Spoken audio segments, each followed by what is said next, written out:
tó ẹ káàbọ̀ sí iléeṣẹ́ wa, mo kí yín nílé lóko lọ́nà lẹ́yìn òdì wípé ẹ káalẹ́, ẹ káàárọ̀, ẹ mà káàsán o, ọdẹ òdòbí, etí tẹ́ fi ń gbọ́ wa mà nídìí, bákan náà ojú tẹ́ sì fi rí wa náà kò ní fọ́ láṣẹ Èdùmàrè.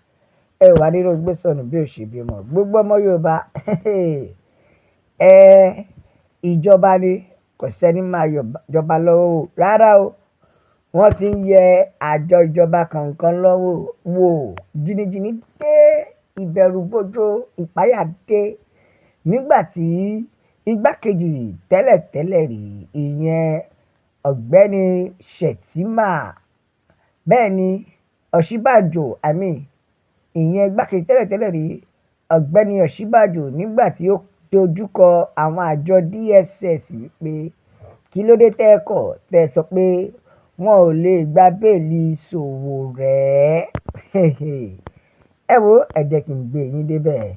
Ó ṣẹlẹ̀ níbi tí igbákejì ààrẹ tẹ́lẹ̀tẹ́lẹ̀ rí ìyẹn Professor Yẹmí Ọ̀ṣínbàjò níbi tí ó ti bá àwọn àjọ Department State of Security ìyẹn DSS tó ti bá wọn fà á tóra wọn tó ti di gbọ́nmi sí òtó lórí wípé àwọn àjọ DSS yìí wọ́n yarí kọlẹ̀ láti gba béèlì Ọmọyẹlé Sowore nígbà ayé Muhammadu Buhari. Ó ti wá yarí báyìí àṣé ìyẹn ogún ọdún a máa jóni lọ́wọ́ fẹ́lifẹ́li, bẹ́ẹ̀ ni ìyẹn ogún ọdún a máa jóni lọ́wọ́ fẹ́lifẹ́li. Ẹ wo ẹ jáde kẹ́ ẹ wá gbọ́ kúlẹ̀kúlẹ̀ àṣé ó ti pẹ́ tó ti gbé Sowore tó dẹ̀ jẹ́ wípé Ọlọ́run nìkan ló ń yọ Ọmọyẹlé Sowore. Ẹ wo ẹ jẹ́ gbé yín débẹ̀. Bẹ́ẹ̀ gẹ́gẹ́ bí ó ṣe tẹ̀síwájú níbi nǹkan bí ọdún mélòó sẹ́yìn ìyẹn ní 2019, bẹ́ẹ̀ ni at the height of the detention of Ọmọyẹlé Sowore by Buhari's government and refusal of the DSS to obey court orders for his release, tó túmọ̀ sí pé ṣé ẹni nígbà ayé Buhari tí wọ́n gbé Ọmọyẹlé Sowore àgbàyà ló ti kọ̀ wípé sẹ́ẹ̀ wọn ò ní fi Ọmọyẹlé Sowore sílẹ̀ láti lọ jẹ́jọ́. Bẹ́ẹ̀ ni pé wọn ò ní fi Ọmọyẹlé Sowore sílẹ̀ láti lọ jẹ́jọ́. Bẹ́ẹ̀ ó wá ní ṣé ẹ fẹ́ gbọ́, Ọ̀ṣínbàjò ó bínú o, níṣẹ́ ló yarí mọ́ àwọn àjọ DSS lọ́wọ́ wípé ẹ wò ó, ohun ẹ̀ ṣe lẹ̀ a ò fẹ́ ìdí nìyí tó fi jẹ́ wípé ó fi wá bínú oní Sowore kí ló dé tẹ́ fi filẹ̀ rẹ́ Sowore. Ọlọ́run aṣèkìní a ti kó yọ ṣùgbọ́n síbẹ̀síbẹ̀ wọ́n sì tún gbé bàbá o, bẹ́ẹ̀ ni kọ́ tí wọ́n ní I sometimes explore back channel to get things done pé báwo ni bá ṣe dé kó jẹ́ pé òun máa yí ojú ọjọ́ padà láti fi lè jẹ́ kí ohun gbogbo dùn kó yanrí ṣùgbọ́n kò ṣeé ṣe bẹ́ẹ̀. Ẹ wo kí ló dé tó fi gba béèlì Sowore. Ẹ wo ẹ̀jẹ̀ àgbè yín débẹ̀ o. Yorùbá nation la fẹ́, òmìnira ilẹ̀ Yorùbá òun ló jẹ wá lógún. Lọ́wọ́lọ́wọ́ báyìí ọmọ Yorùbá ṣe ti mọ̀ wípé àwọn aráabí ẹni tó bá ti ń sọ̀rọ̀ òun ni wọ́n máa ń pa lẹ́nu mọ́, gẹ́gẹ́ bí a ṣe mọ̀ pé ẹni tó bá sọ̀rọ̀ òun ló máa pa lẹ́nu mọ́. Bẹ́ẹ̀ l'Ọ̀ṣínbàjò rí he had a job to go back to after leaving the office and he could not be around when such an order was being floated. Tó túmọ̀ sí pé ká lóun wà níbẹ̀ nígbà tí wọ́n pe kọ́ lọ mú Sowore ni òun á ti pa gbogbo ẹ̀ pọ̀ lọ́tọ̀ pé irọ́ ni o, kò ní gbà. Ẹ wo ṣẹ̀rí àjọ DSS they told him that there could not be two presidents. Tó túmọ̀ sí pé ọ̀gá méjì kò lè gbénú ọkọ̀, a ò lè má gbàṣẹ lẹ́nu ẹ̀ ká tún lọ má gbàṣẹ ní ẹnu àwọn ọ̀gá.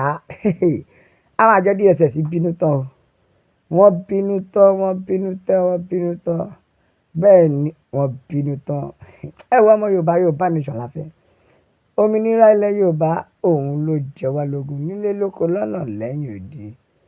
Ẹ bá mi bó kò lọ fa, ẹ jẹ́ káwọn èèyàn mọ̀ pé Yorùbá àti ṣetán láti gba òmìnira wa. Ẹ wo ẹ jẹ́ ká àtẹ̀jíṣẹ́ àwọn èèyàn. ẹja gbọ́n tí àwọn èèyàn sọ Yorùbá Nation la fẹ́ o, no retreat no surrender. Bẹ́ẹ̀ ni kọjá pé àjọ DSS àyè má gbàgbé pé a fẹ́ lè sọ pé ẹ̀yin lẹ wà nídìí o tóró fi ń ké, tó túmọ̀ sí pé ẹ̀yin lẹ fa gbogbo bí àwọn agbésùmọ̀mí ṣe ń wọlé. Wọ́n nítorí nígbà náà àwọn Fúlàní ló ń darí àwọn agbésùmọ̀mí. Wọ́n nígbà náà àwọn Fúlàní ló ń darí àwọn agbésùmọ̀mí tó ń lò wọ́n. Síbẹ̀síbẹ̀ kí ni ìyàtọ̀ náà sí náà? Wọ́n sì tún ń ṣe. Bẹ́ẹ̀ ni kọjá pé oye eléyìí lè jẹ́ àǹfààní o. This might be the reason tàbí ìdí o tí Tinubu ò ṣe fẹ́ Shettima. Rẹ̀ ṣe dìde tí Tinubu kò ṣe gbá ti Shettima fún ọjọ́ kan pé kó ṣe bí ààrẹ nígbà tó wọn ò bá sílé. Ní ilé ìmú bàbá ni kò fẹ́ kó gbèrú látẹ̀yìn, kò fẹ́ kó tẹ̀yìn gbèrú òun ni. Bẹ́ẹ̀ ẹja kàtẹ̀jíṣẹ́ àwọn èèyàn, ẹja gbọ́n tí ẹlòmíràn ti sọ. Bẹ́ẹ̀ nìkan jẹ́ pé ó ní ẹ wò mí dáadáa tí ìbá ṣe ti Nnamdi Kanu nítorí ọmọ Ìgbò bíi tèmi ni mo ṣetán láti tẹ̀lé. Ẹ wo ọmọ Yorùbá ẹ̀jẹ̀ àrònú. Bẹ́ẹ̀ nìkan ní báwo lẹ ṣe fẹ́ máa fi Nnamdi Kanu wé ẹ̀ṣẹ̀ tí Kanu ṣẹ̀ ṣóyé ó dàbí ti Ṣòwòrẹ́ ni. Ẹ wo Yorùbá Nation la fẹ́, òmìnira ilẹ̀ Yorùbá òun ló jẹ wá lógún. Ẹja kàtẹ̀jíṣẹ́ àwọn èèyàn, ẹja gbọ́ nǹkan tí àwọn èèyàn sọ. Ìkan ti yé o, oníṣẹ́ fẹ́ gbọ́ Oòduà people ẹ múra o, ẹ múra nítorí pé àwọn oníròyìn ẹ̀jẹ̀ ti pọ̀ jù. Bẹ́ẹ̀ ni kọ́ pé ẹ wo Ṣòwòrẹ́ adákun a nílò ìrànlọ́wọ́ rẹ̀ nínú kó generate tàbí kó jí gbogbo àwọn tó jẹ́ pé wọ́n ba ìlú Nàìjíríà bí ìlú Yorùbá jẹ́. Ẹ wo ẹ̀yàn mi bàbá mi ẹ bá ń bó oko lọ fà. Ẹ jẹ́ yá àwọn èèyàn pé Yorùbá Nation ti ṣetán láti gba òmìnira. Ẹ wo ẹ jẹ́ kí n gbé yín débẹ̀. Wọ́n wá ní o, wọ́n ní ṣó fẹ́ gbọ́ àwọn tó fi ilẹ̀ Yorùbá tí wọ́n fi ń jẹun. Wọ́n ní ọwọ́ tó tẹ̀yìn. Wọ́n wá ní tó o bá fẹ́ ṣe gbogbo eléyìí sórí darí èébú rẹ lọ sí àwọn èèyàn tó súnmọ́ bàbá Tinubu pàápàá jùlọ ní ẹgbẹ́ APC àti wípé àwọn ṣetán gbogbo ọmọ Yorùbá láti gba orílẹ̀-èdè wa. Ẹ̀yà mi bàbá mi bá ń bó oko lọ fà. Ẹ like, ẹ share, ẹ subscribe, ẹ tẹ̀ sójú ẹ̀ jẹ́ yàwó ẹ̀ lọ́tí lọ́tí pé Yorùbá Nation ni o la fi ń sọ pé a ó máa bẹ ọ̀bẹ ẹni bẹ́ṣu àtẹ́lẹsẹ̀ yìí ó máa bẹ̀rù wò. Gbogbo ẹ tó wá láòní dé ńkọ́ òun máa láàní dé bá. Ẹ̀wẹ̀ ìyá mi God bless Yorùbá Nation la fi ń kí yín wípé Ọlọ́run á bùkún orílẹ̀-èdè wa o. Ó dàbọ̀.